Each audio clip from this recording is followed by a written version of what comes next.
Hello दोस्तों, स्वागत है मेरे चैनल कहानियां एंड कथा में। आज हम सुनेंगे एक कहानी भगवान विष्णु और माता लक्ष्मी से जुड़ी एक पौराणिक जो आज भी प्रचलित है, जिसके मुताबिक माता लक्ष्मी और भगवान विष्णु धरती पर भ्रमण के लिए निकले थे। देवी लक्ष्मी के कारण भगवान विष्णु की आंखों से अश्रु बहने लगे थे।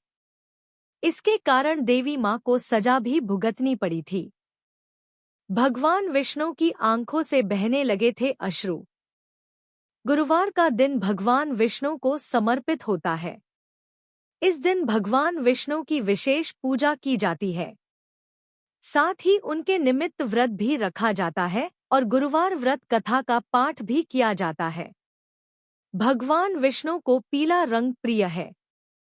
ऐसे में इस दिन पीले वस्त्र पहनने चाहिए।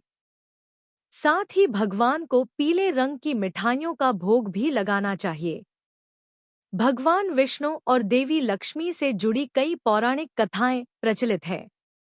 कहा जाता है कि एक बार देवी लक्ष्मी के शर्त न मानने के कारण भगवान विष्णु की आंखों से अश्रु बहने लगे थे। भगवान विष्णु ने रखी थी शर्त। पौराणिक कथा के अनुसार एक बार श्रीहरि पृथ्वी भ्रमण पर निकले थे। तब देवी लक्ष्मी ने उनसे कहा कि वह भी उनके साथ जाना चाहती हैं। तब विष्णु जी ने कहा कि वे केवल एक शर्त पर ही उनके साथ जा सकती हैं। जब लक्ष्मी जी ने शर्त पूछी तो विष्णु जी ने कहा कि पृथ्वी पर चाहे कैसी भी परिस्थिति आए, उन्हें उत्तर दिशा की ओर नहीं देखना है। लक्ष्मी जी ने शर्त स्वीकार कर ली और श्रीहरि के साथ चली गईं। दोनों धरती पर घूम रहे थे। देवी की नजर उत्तर दिशा में पड़ी। वहां इतनी हरियाली थी कि देवी लक्ष्मी बगीचे की ओर चल पड़ी। उन्होंने वहां से एक फूल तोड़ा और विष्णु जी के पास आ गईं। लक्ष्मी जी को देखते ही विष्णु जी रोने लगे। तब मां लक्ष्मी को विष्णु जी की शर्त याद आई। श्रीहरि ने कहा कि बिना किसी से पूछे किसी भी वस्तु को छूना अपराध माना जाता है। यह सुनकर देवी लक्ष्मी ने अपनी गलती का एहसास किया। उन्होंने माफी मांगी। श्री हरि ने कहा कि केवल बगीचे का माली ही उन्हें माफ कर सकता है। लक्ष्मी जी को माली के घर दासी बनकर रहना होगा।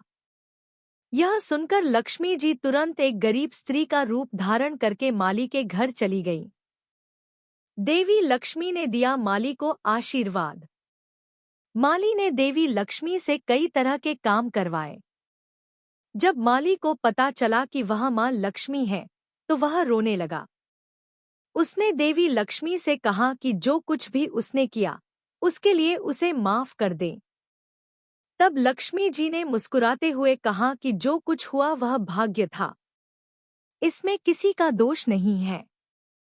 लेकिन माली ने लक्ष्मी जी को अपने परिवार का सदस्य माना, इसलिए उन्होंने जीवन भर के लिए उसे सुख समृद्धि का आशीर्वाद दिया, जिसके बाद वे विष्णु लोक लौट आईं।